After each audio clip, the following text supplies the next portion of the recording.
All right. Good afternoon, everyone. Can you guys hear me okay? Yeah? Okay.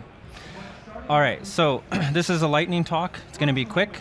We're here to talk about SecureX Orchestration and a feature in it called Webhooks. So you might be familiar with these. Lots of different products and platforms support webhooks. We have them now in SecureX Orchestration, which is part of our extended detection and response platform, SecureX. Before we start, just a little bit about me. My name is Matt. I worked 8 years at a Fortune 100 insurance company on Cisco Identity Services Engine, but my specialties are DevOps, software, automation, orchestration, integration, things like that. I've been at Cisco for 3 years now, almost, and I work primarily on SecureX, but mostly on the orchestration component you're going to see today. As with all your sessions, there's a Webex team space for this, so if you have any questions after the presentation, please feel free, join the Webex team space, and I'll be in there, and some of my colleagues, we can answer any questions you might have. So we're going to go through this. We're going to talk briefly about what are webhooks and why do they matter, why might you want to use them. Then I'm going to show you how to create a webhook, how do you attach that to an event, how to add that to a trigger, and how to make that run a workflow. So those are kind of the 4 building blocks in orchestration that we use when you want to actually run a workflow with a webhook. So webhooks, HTTP-based endpoints, so kind of similar to an API, but they're not really interactive, right? You're not fetching information from them, making updates, changes. All you're doing is saying run, right? There's a URL, you run that URL, and that webhook's going to trigger. And it's going to say 202 accepted, thumbs up, and that's it, right? You're not going to get anything else. So it's kind of just a trigger. And they're really meant to be used to notify SecureX of something. And that sounds very generic because it is. It could be a message in a Webex Teams room, right? A new message coming into a room that can fire a webhook in Webex that can trigger a workflow here. It could be a security product that you can configure to generate webhooks when there's an alert, right? So you can say, okay, when there's an alert in this product, run this webhook, and we're going to have a workflow run, and maybe the workflow is going to investigate or do something, or right? It's intentionally vague because you can do really whatever you want to do with it. It's very flexible. Some of the use cases we see often, chatbots. So you can do this where you can post a message to Webex with an approve or deny button, and if you click approve, that sends a webhook back to orchestration, and then orchestration can do something. Or you can push deny, right? And orchestration can send an email to someone and say, hey, this was denied, right? Very flexible. Event processing, so that use case I mentioned, maybe you have a security product, and when certain alerts happen, you want to investigate or send a message or do some sort of a response, you can do that with a webhook, right? Configure that product, send a notification to this URL. All a webhook is a URL, an HTTP URL, and then a workflow will run and do something. And then notification handling. There's a lot of ticketing systems, right? So ServiceNow and Manage Engine, different platforms like that, where when an incident gets created, you can configure where those notifications go. We can take that as a webhook as well, right? And we can pick up that ticket and run a workflow to go do something, investigate, respond, whatever, right? So if you've never seen SecureX or you've never seen SecureX Orchestration, some of this might be a little confusing if you're like, okay, well, what is a workflow? What is an event, right? These are terms that we use in the product. Basically, a workflow is kind of like a playbook, right? Other products call it a playbook. We call it a workflow. And it's just a series of actions, right? So fetching information, making some decisions, pushing information here, taking an action, right? It's whatever you want. They're totally customizable. So what we'll do is we have 4 components. The first is the webhook itself.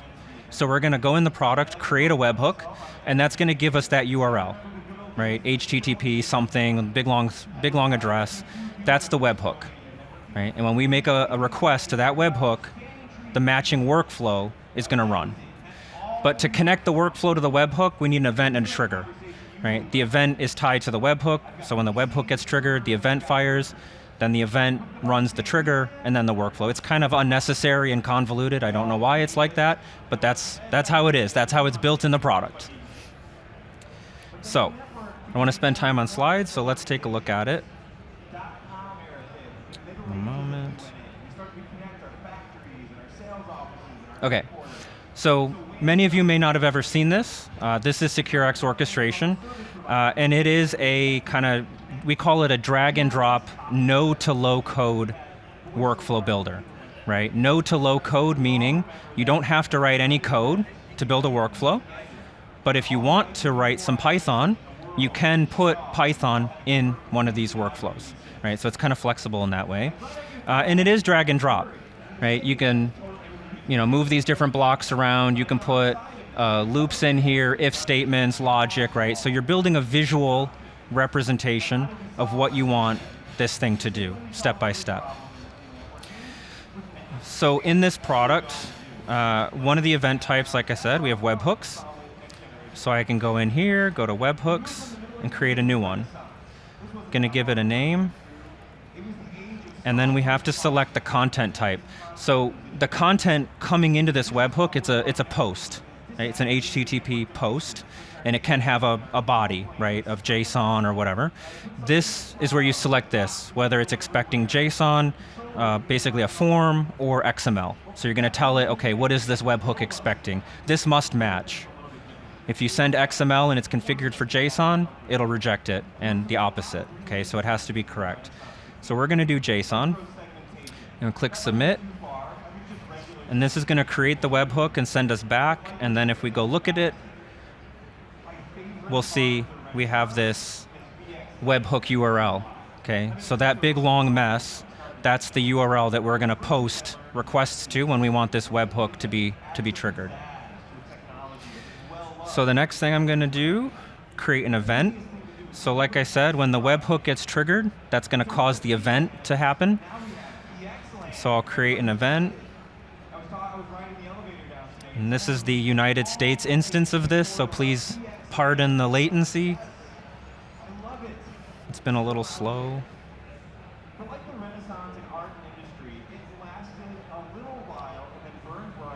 Only at Cisco Live. Let me try again.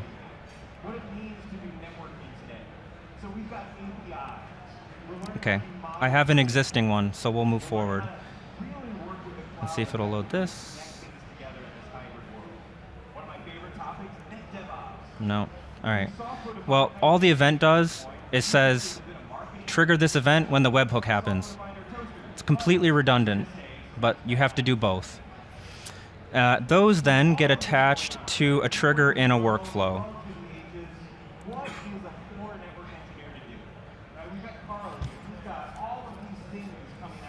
This is the downside of a cloud product. Hold on a second.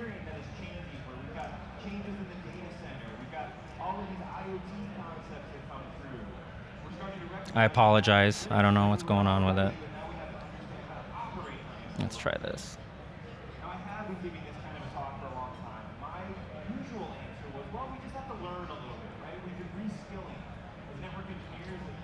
It's the conference network. Okay. So 5G for the win.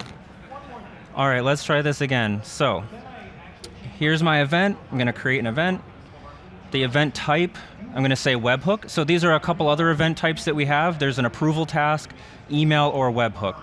So you can also have workflows trigger when an email arrives in an inbox. Okay, so if you have a mailbox for your security operations, and maybe that's where alerts and emails notifications go, you can actually have workflows triggered by that as well. They can pick up those emails and investigate and do different things. So in this case, we're going to say webhook. Say my webhook event, and select the webhook that I created here, right? My webhook. You can put rules here. So if you want to limit, you maybe look for a certain header or look for something in the body. If you kind of want to filter these webhooks, you can. If you leave these conditions blank, every webhook is accepted. So it's just kind of an additional layer of filtering you can do if you want. So we'll save the event. And now we can go to a workflow. So if I say new workflow, I'm going to say my webhook workflow.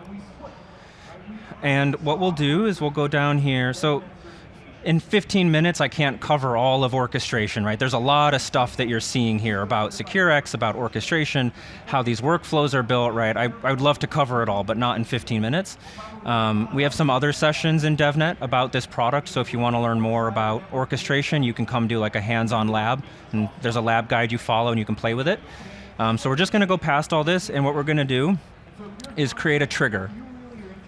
So triggers are things that cause a workflow to run. A trigger can be a schedule, right? So maybe every 5 minutes, every 10 minutes, once a week, once a day. So you can create a schedule to run a workflow. It can be based on that email event that I mentioned, right? Every time an email comes in, it can be a webhook, right? There's a bunch of different ways you can trigger a workflow to run. In this case, we're going to do it with our webhook. I'm going to say the type is an event, and I'm going to pick my webhook event here. Okay, so now we've done those 4 things, right? We've created a webhook, an event, the trigger is what I just created, and then what we're looking at here now is the workflow, right? So when we run that webhook, this workflow is going to run. So what I'm going to do, just for example's sake, I'm going to bring this block in, and what I'm going to do is I'm going to have this workflow run and just show us a message with the contents of the webhook. Right? Whatever was inside that webhook, we're just going to show that content. So I can go in here and I can pick this is our variable browser.